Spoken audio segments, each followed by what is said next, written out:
जय जय सिया राम की जय हो, प्रभु हनुमान जी महाराज की जय हो, प्रभु लक्ष्मण महाराज की जय जय सिया राम। श्री रामचरितमानस उत्तरकांड की चौपाई संपूर्ण हिंदी में अर्थ सहित जय हो प्रभु की दोहा। इस संसार में ऐसा कौन ज्ञानी तपस्वी शूरवीर कवि विद्वान और गुणों के धाम है जिसकी लोभ ने विडंबना मिट्टी पलित न की हो। लक्ष्मी के मद ने किसको टेढ़ा और प्रभुता ने किसको बहरा नहीं कर दिया। ऐसा कौन है जिसे मृग नयनी युवती नेत्र के बाण न लगे हो। चौपाई। रज तम आदि गुणों का किया हुआ सन्निपात किसे नहीं हुआ। ऐसा कोई नहीं है जिसे मान और मद ने अछूता हो। यौवन के ज्वर ने किसे आपसे बाहर नहीं किया। ममता ने किस के यश का नाश नहीं किया। मत्सरडाह ने किसको कलंक नहीं किया। शोक रूपी पवन ने किसको हिला नहीं दिया। चिंता रूपी सापिन ने किसको खा नहीं लिया। जगत में ऐसा कौन है जिसे माया ने व्यापा न हो। मनोरथ क्रीड़ा है, शरीर लकड़ी है। ऐसा धैर्यवान कौन है जिसके शरीर में कीड़ा न लगा हो। पुत्र धन और लोक की प्रतिष्ठा, इन तीन प्रबल इच्छाओं ने किसकी बुद्धि मलिन या बिगाड़ नहीं दिया हो। ये सब माया के अनुचर है। दुर्योजय संख्या में अनंत वर्णन इसका पार नहीं किया जा सकता। यहाँ तक भगवान शिव और चौमुखी ब्रह्मा निर्माता इनसे हमेशा डरते हैं तो फिर अन्य प्राणी की क्या बात है। दोहा। माया की प्रचंड सेना संसार भर में छाई हुई है। काम क्रोध और लोभ उसके सेनापति है। दंभ कपट पाखंड योद्धा है और वही माया श्री रघुवीर की दासी है। यद्यपि समझ नहीं लेने पर वह मिथ्या है, किंतु वह श्री रामचंद्र जी की कृपा से बिना छूटती नहीं है। हे नाथ, यह मैं प्रतिज्ञा करके कहता हूँ। चौपाई। ये जो माया सारे जगत को नचाती है और जिसका चरित्र करनी किसी ने नहीं लख पाया है। खगराज गरुड़ जी, वही माया प्रभु श्री रामचंद्र जी भ्रुकुटी के इशारे पर अपने समाज परिवार सहित नटी की तरह नाचती है।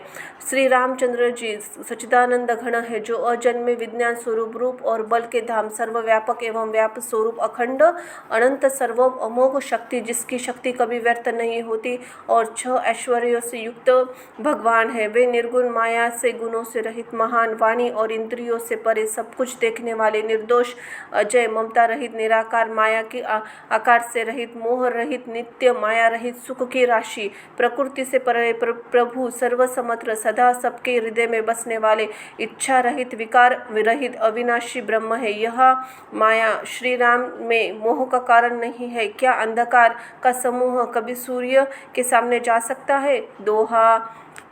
भगवान प्रभु श्री रामचंद्र जी ने भक्तों के लिए राजा का शरीर धारण किया और साधारण मनुष्य के लिए अनेकों परम पावन चरित्र किए। जैसे कोई नट खेल करने वाला अनेक वेश धारण करके नृत्य करता है और वही जैसा वेश होता है उसी के अनुकूल भाव दिखाता है, पर स्वयं उनमें से कोई नहीं जाता। चौपाई। हे गरुड़राज जी, ऐसा ही श्री रघुनाथ जी यह की लीला है जो राक्षसों को विशेष मोहित करने वाली और भक्तों को सुख देने वाली है। स्वामी, जो मलिन मनुष्य बुद्धि विनाशों को वश और कामी है, वे भी ही प्रभु इस प्रकार मोह का आरोप करते हैं। जब जिसको कवल आदि नेत्र दोष होता है तब वह चंद्रमा को पीले रंग को देखता है। हे पक्षीराज, जब जिसे दिशा भ्रम होता है तब वह कहता है कि सूर्य पश्चिम दिशा में उदय हुआ है। नौका पर चढ़ा हुआ मनुष्य जगत को चलाता हुआ देखता है और अपने मोहवश को अचल समझता है। बालक घूमते चक्रतार दौड़ते हैं, घर आदि नहीं घूमते, पर वे आपस में एक दूसरे को झूठा कहते हैं। हे गरुड़राज जी, श्री हरि के विषय में मोह कल्पना भी ऐसी नहीं है। भगवान में तो स्वप्न में अज्ञान का प्रसंग अवसर नहीं है, किंतु जो माया वंश बुद्धि मंद बुद्धि भाग्यहीन है और जिनके विचार अनेक प्रकार के पर्दे पड़े हैं, वे मूर्ख हट के वश होकर संदेह करते हैं और अपना अज्ञान श्री रामचंद्र जी पे आरोपित करते हैं। दोहा। जो काम क्रोध मद लोभ में रत है और दुख रूप में आसक्त है, वे श्री रघुनाथ जी को कैसे जान सकते हैं। वे मूर्ख अंधकार रूपी कुएं में पड़े हुए हैं। निर्गुण और चौपाई।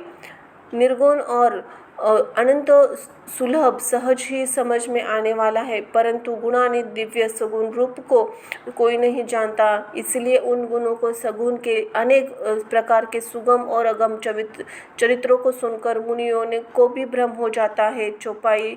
हे पक्षीराज गरुड़ जी, श्री रघुनाथ जी की प्रभुता सुनिए। मैं अपनी बुद्धि के अनुसार वह सुहानी कथा सुनाता हूँ। हे प्रभु, मुझे जिस प्रकार मोह हुआ वह सब कथा मैं आपको सुनाता हूँ।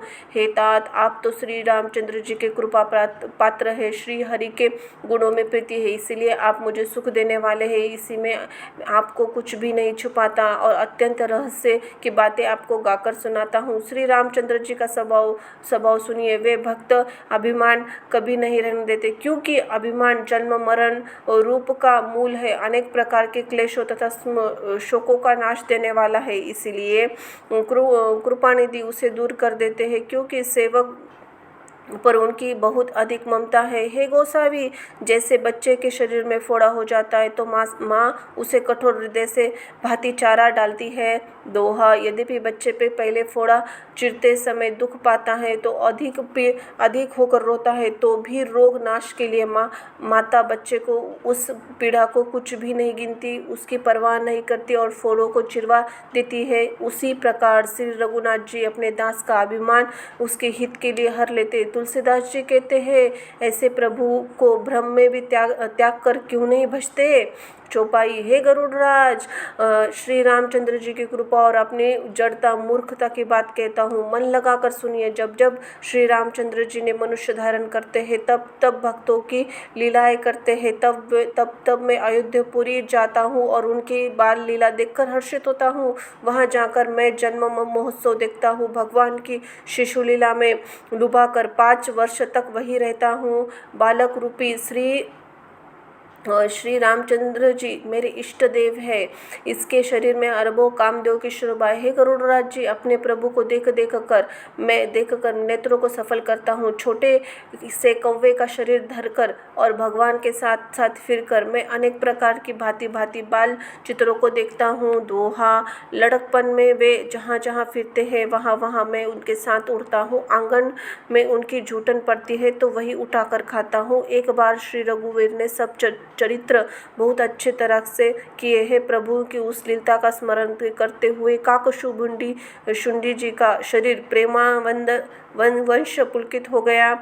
चौपाई। काक भू शुंडी कहने लगे, हे पक्षीराज सुनिए, श्री रामचंद्र जी का चरित्र सेवकों को सुख देने वाला है। अयोध्या का राजमहल सब प्रकार के सुंदर है। सोने का महल में नाना प्रकार के रत्न जड़े हुए हैं। सुंदर आंगन में वर्णन नहीं किया जा सकता, जहाँ चारों भाई नित्य खेलते हैं, माता को सुख देने वाले हैं, बाल विनोद करते हैं। श्री रघुनाथ जी उनके आंगन में विचर रहे हैं।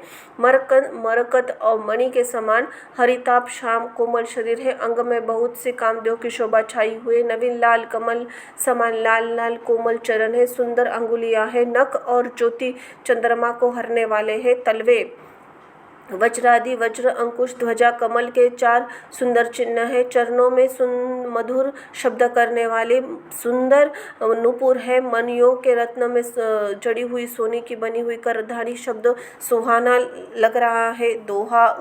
उद पर सुंदर 3 रेखाएं त्रिवली है। नाभि और सुंदर गहरी है। विशाल वृक्ष अनेक प्रकार के बच्चों का आभूषण वस्त्र सुशोभित है। चौपाई।